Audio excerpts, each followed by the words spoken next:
하나님 말씀 고린도후서 7장 10절에서 16절의 말씀입니다. 고린도후서 7장 10절에서 16절의 말씀 우리 한 목소리로 같이 읽도록 하겠습니다. 시작. 하나님의 뜻대로 하는 근심은 후회할 것이 없는 구원에 이르게 하는 회개를 이루는 것이요 세상 근심은 사망을 이루는 것이니라. 보라, 하나님의 뜻대로 하게 된 이 근심이 너희로 얼마나 간절하게 하며 얼마나 변증하게 하며 얼마나 분하게 하며 얼마나 두렵게 하며 얼마나 사모하게 하며 얼마나 열심 있게 하며 얼마나 벌하게 하였는가. 너희가 그 일에 대하여 일체 너희 자신의 깨끗함을 나타내었느니라. 그런즉 내가 너희에게 쓴 것은 그 불의를 행한 자를 위한 것도 아니요 그 불의를 당한 자를 위한 것도 아니요 오직 우리를 위한 너희의 간절함이 하나님 앞에서 너희에게 나타나게 하려 함이로라. 이로 말미암아 우리가 위로를 받았고 우리가 받은 위로 위에 디도의 기쁨으로 너희 우리가 더욱 많이 기뻐함은 그의 마음이 너희 무리로 말미암아 안심함을 얻었음이라. 내가 그에게 너희를 위하여 자랑한 것이 있더라도 부끄럽지 아니하니 우리가 너희에게 이른 말이 다 참된 것 같이 디도 앞에서 우리가 자랑한 것도 참되게 되었도다. 그가 너희 모든 사람들이 두려움과 떨므로 자기를 영접하여 순종한 것을 생각하고 너희를 향하여 그의 심정이 더욱 깊었으니 내가 범사에 너희를 신뢰게 하게 된 것을 기뻐하노라. 아멘. 오늘 말씀의 제목은 회개를 이루는 근심이라는 제목으로 말씀을 나눕니다. 바울이 고린도 방문 계획이 변경된 이유를 해명하면서 자신이 드로아에서 디도를 만나지 못하게 되어 낙심 중에 마게도냐로 떠나왔음을 밝혔었죠. 그런데 바울은 마게도냐에 이르러서도 그의 심령이 편치 못하다라는 것을 우리가 어제 봤습니다. 왜냐하면 밖으로는 적대 세력, 박해, 비난 이게 있었고 안으로는 두려움이 그를 엄습해왔기 때문이죠. 특별히 바울의 이 내적 두려움이라는 것은 눈물의 편지를 갖고 지금 고린도 교회로 갔던 디도를 만나기로 약속했던 그 길이 지났는데도 불구하고 오질 않는 거예요. 그러자 그에 대한 그 염려와 근심에서 말미암은 겁니다. 그런 상황에서 바울이 마게도냐에서 드디어 디도와 쌍봉을 하게 됩니다. 그러면서 고린도 교회의 이 상황이 호전되었다라는 소식을 전달받게 된 거죠. 고린도 교회의 고린도 교회 성도들이 잘못을 뉘우치기는 커녕 어떻게 보면은 막 도리어 더욱 심각한 분쟁 또 혼란에 빠지지 않았을까. 이 눈물의 편지를 보내긴 했는데 눈물의 편지를 받고 나서도 이 고린도 교회 성도들이 잘못을 인정하기보다는 그런 식으로 더욱 심각한 혼란과 분쟁에 빠지지 않았을까 이것을 걱정하고 있었거든요. 그런데 바울이 이제 디도로부터 어떤 소식을 들은 겁니까? 고린도 교인들이 자신의 책망을 권면을 기꺼이 받아들여서 회개했다라는 사실을 보고받게 된 거예요. 그러자 이 바울이 엄청난 기쁨을 느낄 수밖에 없었던 거죠. 바울은 고린도 교회 성도들이 자신의 편지를 받고 하나님의 뜻대로 하는 근심을 했기 때문에 구원을 얻는 회개에 도달할 수 있었다. 그 얘기를 우리가 어제 말씀 보면 9절에 하는 것을 우리가 보게 됩니다. 자, 내용과철 문제 1번을 보시면은 하나님의 뜻대로 하는 근심이 이루는 것은 무엇이고 반면에 세상 근심이 이루는 것은 무엇입니까? 자, 여기서 지금 하나님의 뜻대로 하는 근심과 세상 근심이 비교되어서 지금 얘기가 되고 있는데요. 하나님의 뜻대로 하는 근심이라는 것은 자기 행위가 하나님의 뜻에서 벗어난 것임을 깨닫고서는 그에 대해서 전심으로 애통해하면서 어떻게 하면 다시 하나님 앞에 바로 설 수 있을까? 이것을 고민하는 가운데 그 방법을 찾기 위해서 근심하는 것. 그게 바로 하나님의 뜻대로 하는 근심입니다. 그러니까 이 근심 속에 있는 사람들은요, 결코 자신의 죄를 은폐하려고 하지 않아요. 오히려 잘못된 것이 있다면 그것을 인정하고 바로 잡으려고 노력을 하죠. 그러니까 하나님의 뜻대로 하는 근심을 하는 사람은 잘못이나 죄에 대해서 막 정정당당하게 시인을 하는 거예요. 그래서 하나님께로부터 용서를 구하고 긍휼을 구하고 그 죄로 인해서 혹시 피해받은 사람이 있다면 그들에게도 용서를 구하는 거죠. 그러니까 하나님의 뜻대로 하는 이 근심이라는 것은 건설적인 근심이고 후회가 전혀 없는 그 진정한 회개를 이루게 하는 근심이라는 겁니다. 결국 하나님의 뜻대로 하는 근심은 무엇을 이룬다고요? 후회할 것이 없는 구원에 이르는 회개를 이룬다. 이렇게 설명을 하고 있죠. 그런데 반면에 세상 근심이라는 것은 무엇이냐면 자신의 연약함, 자신의 잘못 이런 게 드러나잖아요. 그러면 자신이 행한 잘못을 정당화시킵니다. 어떻게든 하나님의 진노에서 벗어나려고 안간힘을 쓸 때, 그때 생기는 근심인데 이게 자신의 잘못을 인정하는 게 아니라 부인하고 어떻게 하면은 내 자신의 의로움, 내 자신의 완전함 이걸 보일 수 있을까? 이렇게 고민하고 노력을 일컫는 말이 어떻게 보면 세상적인 근심이에요. 그러니까 이런 세상의 근심은 진리의 빛에 의해서 자신의 잘못이 이렇게 조명되어서 그 진리를 따르기보다는 그냥 자신의 생각, 자신의 결정 이게 옳다고 주장하는 거죠. 참 어리석은 겁니다. 그러니까 이 근심은 자신의 죄를 어떻게 하냐? 은폐시키려고 해요. 그리고 자기의 정당성을 고집합니다. 그럼 결국 하나님과의 간격이 좁아지겠어요? 벌어지겠어요? 그 벌어진 간격을 좁히지를 못해요.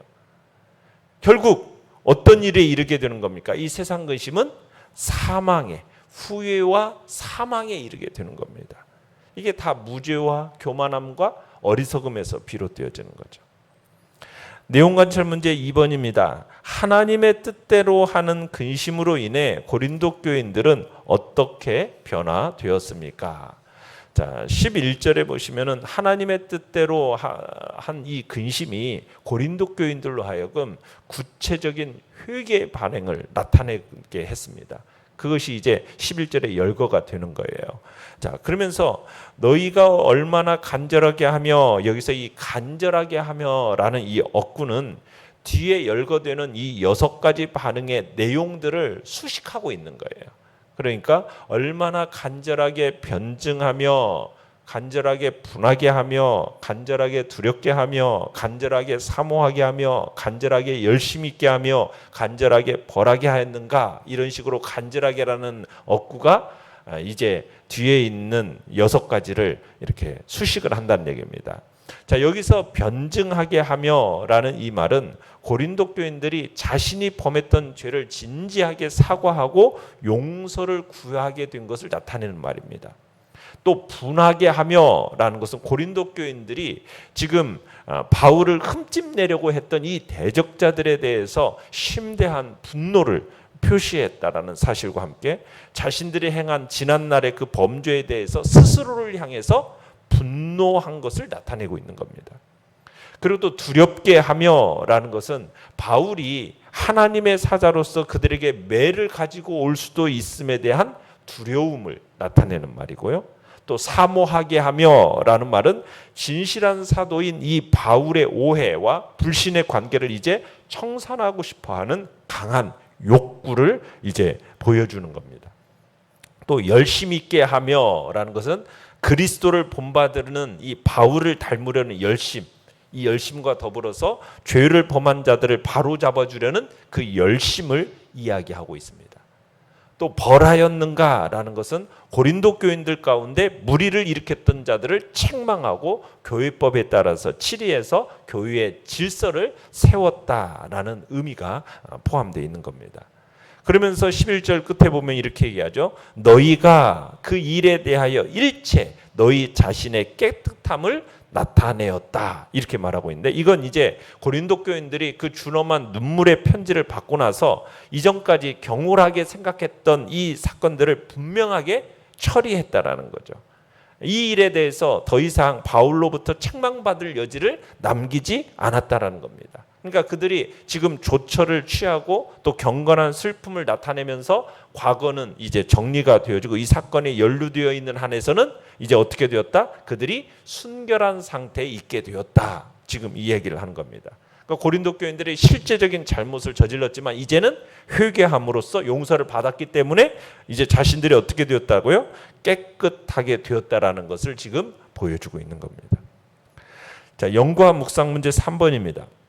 하나님의 뜻대로 하는 근심과 회개의 근본적인 차이점은 무엇이라고 생각합니까? 자, 하나님의 뜻대로 하는 근심이라는 것은 하나님의 시각으로 나를 바라보는 근심이에요. 그래서 회개를 이루어서 후회할 것이 없는 구원, 즉 생명에 이르게 하는 것인데, 자, 하나님의 뜻대로 하는 근심과 회개의 차이점은 뭐냐면 근심이라는 건 뭡니까? 후회와 어떤 감정적인 아픔을 근심이라고 가리키는 거잖아요. 그러면 회개라는 건 뭐예요? 회개라는 것은 생각과 행동의 변화를 의미하는 게 회개입니다. 그러니까 근심이라는 것은 하나님의 뜻대로 하는 근심이라는 건 하나님의 말씀 앞에서 애통해하는 그 감정적인 아픔을 가리키는 것이라면, 회개라는 건 뭐예요? 거기서 한 걸음 더 나아가서 돌이켜서 변화된 삶, 그것이 바로 회개인 거죠. 그래서 이제 회개 속에서 바로 역동적인 하나님의 생명이 풍성하게 거하게 되는 겁니다. 그러니까 우리가 말씀을 통해서, 때로는 형제를 통해서, 사역자를 통해서 책망을 들었을 때 우리의 감정적인 아픔이 생기는 거죠. 그게 이제 하나님의 뜻대로 하는 근심이에요. 그러면 거기에서 머물러서는 안 되고 어떻게 해야 돼요? 한 걸음 더 나아가서 우리의 삶에, 우리의 생각과 행동을 변화시키는 회개의 자리에까지 이르러야 되는 거죠. 그게 바로 지혜 있는 행동이고 그게 바로 하나님을 기쁘시게 하는 일이 되는 겁니다.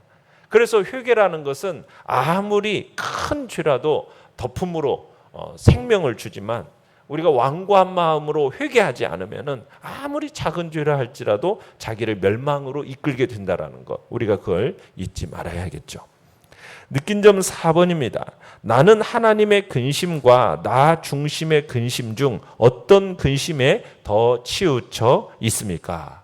자, 우리는 얼마나 세상 근심에 연연한 그런 하루를 살아가고 있는지를 몰라요. 그건 우리가 나를 중심에 놓고 세상을 바라보기 때문인 거죠.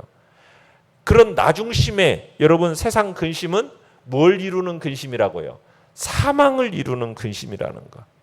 그러니까 하나님의 자녀인 우리가 해야 할 근심은 그런 사망에 이르는 세상 근심이 아니죠. 죄악에 대해서 눈가림에 급급하고 거짓으로 우리를 괜찮은 사람으로 포장시키려는 그런 근심의 자리에 이르는 게 아니라, 우리의 잘못이 드러났을 때 그 기꺼이 그것을 인정하고 보다 더 나은 하나님을 닮은 모습으로 변화되기를 기대하는 하나님의 뜻대로 하는 근심으로 우리가 살아야 되겠죠.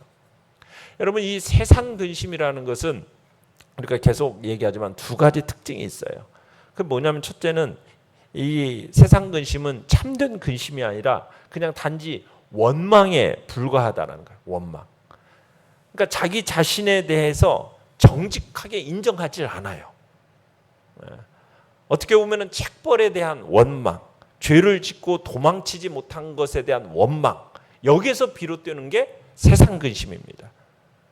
둘째로는 자기의 죄와 자기가 다른 사람에게 끼친 어떤 상처, 비탄, 여기에 대해서 근심하는 게 아니라 자기 죄에 대한 은폐, 그러니까 죄를 어떻게 하면 숨길까라는 이 염려만을 합니다. 그러니까 죄에 대해서 내가 어떻게 하면 발각되지 않을까, 어떻게 하면 발각되지 않을 방도가 있을까, 여기에 대해서만 생각하고, 그리고는 다시금 죄를 저지를 마음을 호시탐탐 엿보는 근심이, 그게 세상 근심이에요. 그러면서 이건 자기 가책, 또 좌절, 절망, 이런 것만 가져오고 결국에는 이 세상 근심이라는 것은 하나님께 가까이 가지 못하게 하고 결국엔 사망을 가져오게 되는 거죠. 그런데 이게 꼭 세상 사람들만의 이야기가 아니라는 거예요. 우리 믿는다고 말하는 사람들조차도, 성도들 중에도 이런 모습이 있어요. 사망으로 이끄는 이 세상 근심에 빠지는 사람들이 있다라는 거예요. 하나님의 말씀에 순종하지 못하는 자신을 보면은 안타까워하고 회개하면서 해결책을 강구해야 되잖아요. 그런데 그렇지 못하고 그저 양심의 가책만을 받아서 급기야는 막 양심의 가책을 느끼니까 용기를 잃어버리고 시리에 빠져서 자기를 혐오하고 자기 연민에 이렇게 잠기게 되는 그런 모습들이 나타나게 돼요. 자기 죄를 인정하지 않고 하나님께 용서를 구하는 것도 없이 그저 자기 자신을 방어하기만을 힘쓰고 결국에는 자신을 자학하게 되는, 여러분 이게 세상 근심입니다. 세상 근심은 결국 우리를 세우는 근심이 아니에요. 우리를 넘어지게 하는 근심이고 우리를 얽어매는 올무 같은 근심이에요. 이런 근심에 빠져 결국 사망에 이르는 모습이 어떻게 보면은 구약에서는 사울 왕의 모습이 그랬고요. 신약에서는 가룟 유다의 모습이 바로 세상 근심의 전형적인 모습이다라고 볼 수가 있어요. 결국에는 그렇게 자신을 자학하고 결국엔 자기 연민에 빠져서 결국에는 사망에 이르게 되는 그런 모습을 우리가 보게 되는 거거든요. 결단과 적용 5번입니다. 오늘 하루 하나님의 시각으로 나 자신을 바라볼 때 회개해야 할 태도와 자세는 무엇입니까?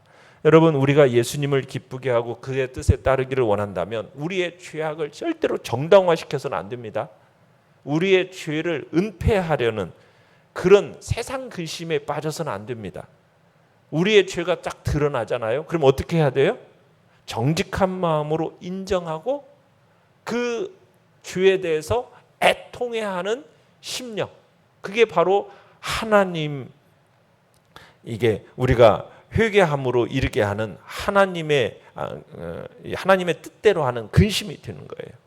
그리고는 그 자리에서 회개함으로 나아가서 그를 결국에는 온전함을 갖추려는 노력을 하는 것이 그게 올바른 자세인 거죠.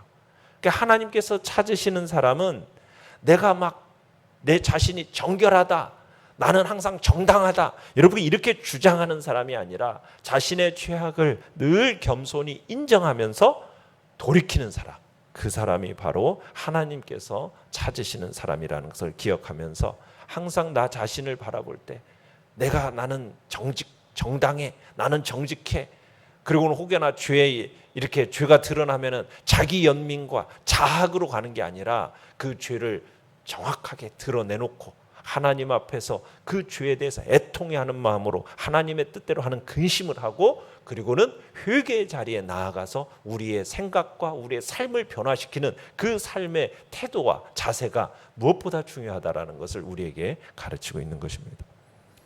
오늘의 기도 같이 읽겠습니다.